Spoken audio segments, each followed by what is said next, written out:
Good morning. Welcome to 4x8 Paper Stuff. This is Beth.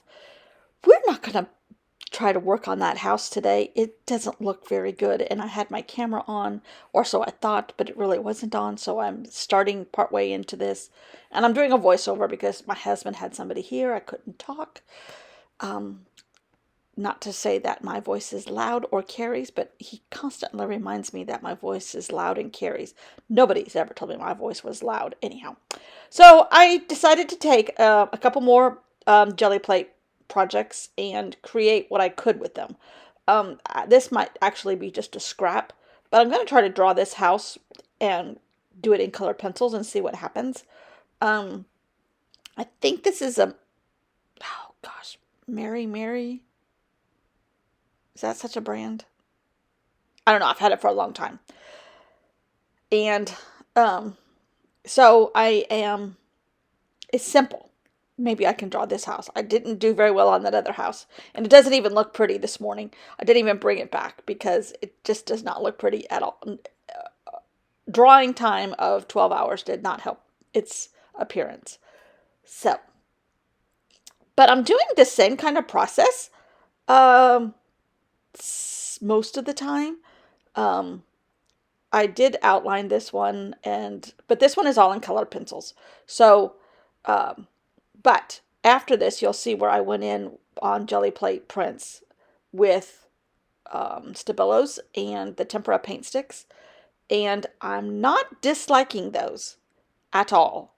My brain wasn't in the right place today to try to start a project ahead of time because I do have four videos I need to film in advance before October 1st. And I've got time, obviously, but I don't want to be rushed and I want to do this right. I've set you guys up. I've set myself up. I don't want to fail. And if I say it in front of you guys, then it makes me even want to do better for myself and for you. But anyhow, so I'm trying to remember techniques that Dee Dee Willingham does and put like dark edges and light edges, light centers, dark edges, and all the time doing this rather fast, I'll have to say. But I was just going to see if I could do it. There's gold already on this piece of paper, and this is a newsprint, a scrap from something. But I don't dislike it. I might just photocopy the original and do it. I don't know. Maybe collage a house with several of these together because I do need some English manners next month. And I started on that top piece of paper above the roof of the house, the real house. I started making kind of like bases for journaling.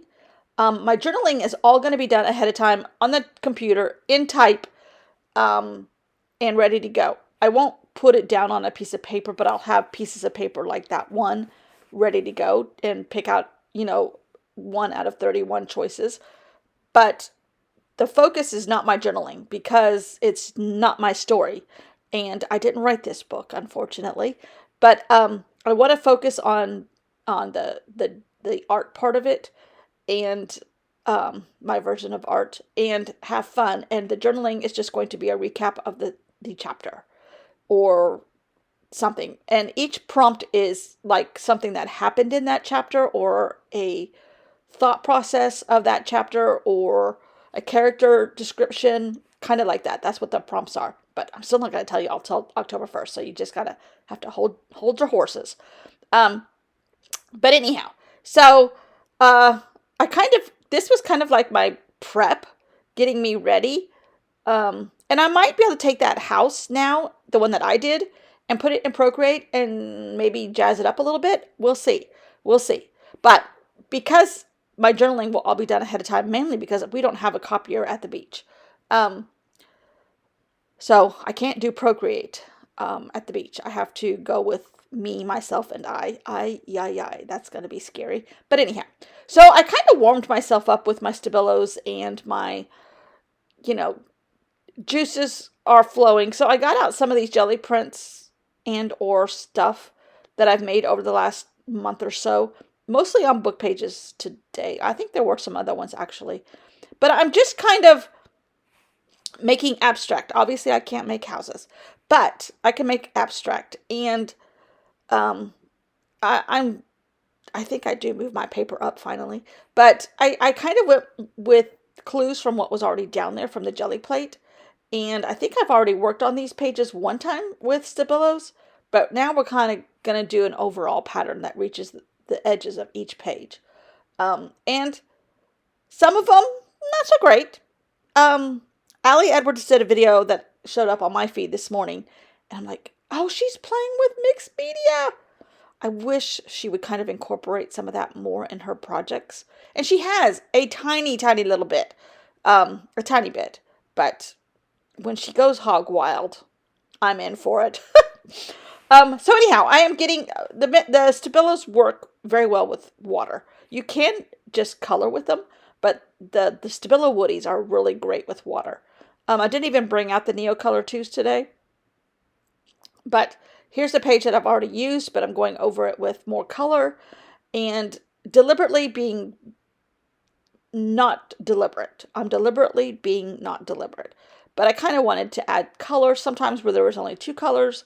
This is orange and gray. I'm adding red. And just, this could be the background of something. I don't know.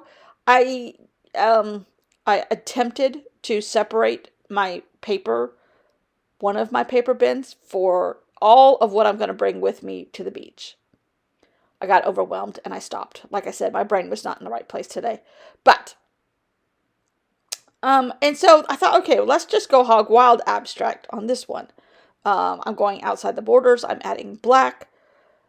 Note to self, I need to order another black Stabilo Woody because I go through that thing like crazy.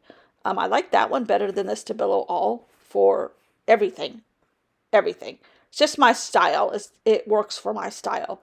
This one I really went outside of the boundaries here and just kind of did doodling and added stuff and just whatever.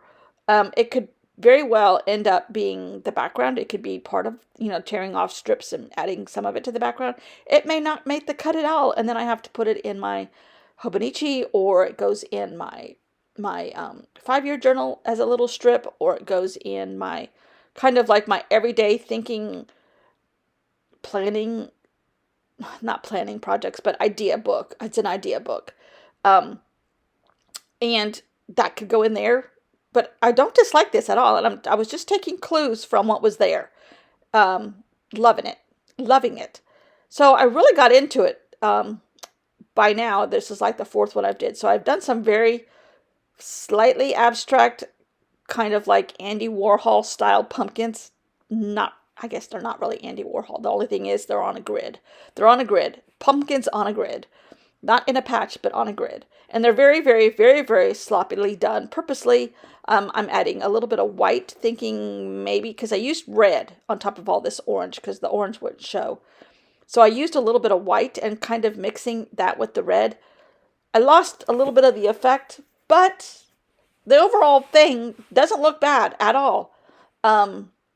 It really doesn't. And I do know that I love the look of Stabilo on acrylic.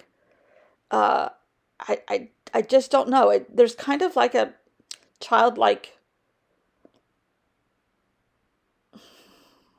result, and that works in favor of my skill level.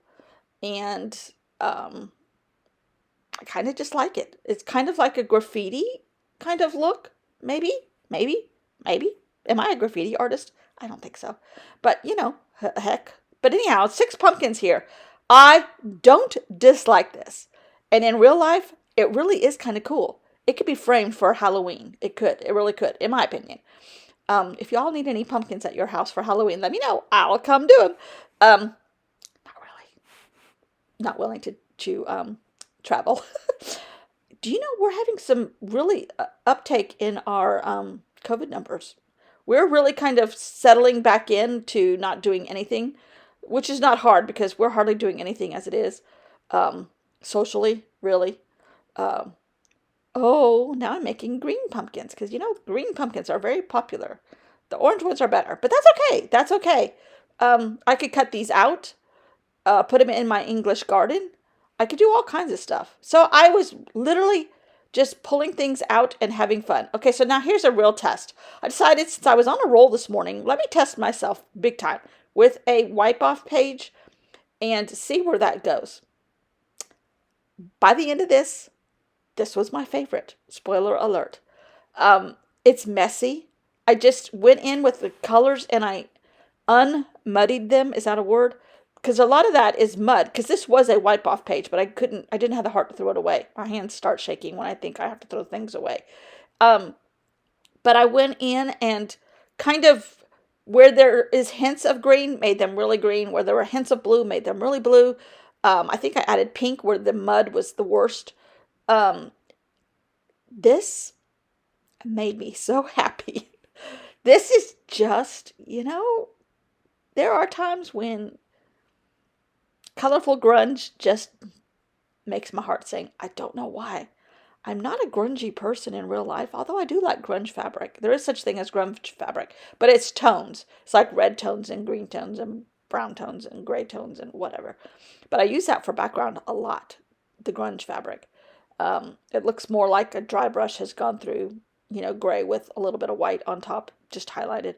But this, in fact, when it was all said and done and I turned the camera off, I made another one. This was fun. This was fun, mainly because I was babysitting the dog and I needed to stay stationary so he doesn't get all excited because the husband's not home. He's back to his normal self. Look at that. I just love it for whatever reason. I don't know. So here's everything I made. There's the evidence of what I made right there. I love these things. The dog is much better, but he did, I think he just ate something. We were talking last night because he had some digestive issues the next day. And I was like, I think he just ate something he should not have eaten. But he doesn't know how to tell you my stomach hurts. He just goes from calm to combat. And that's what he did. But, fun, fun, fun. So thanks for watching. I think I might play one more day and then get back into it. So thanks for watching. See you all tomorrow.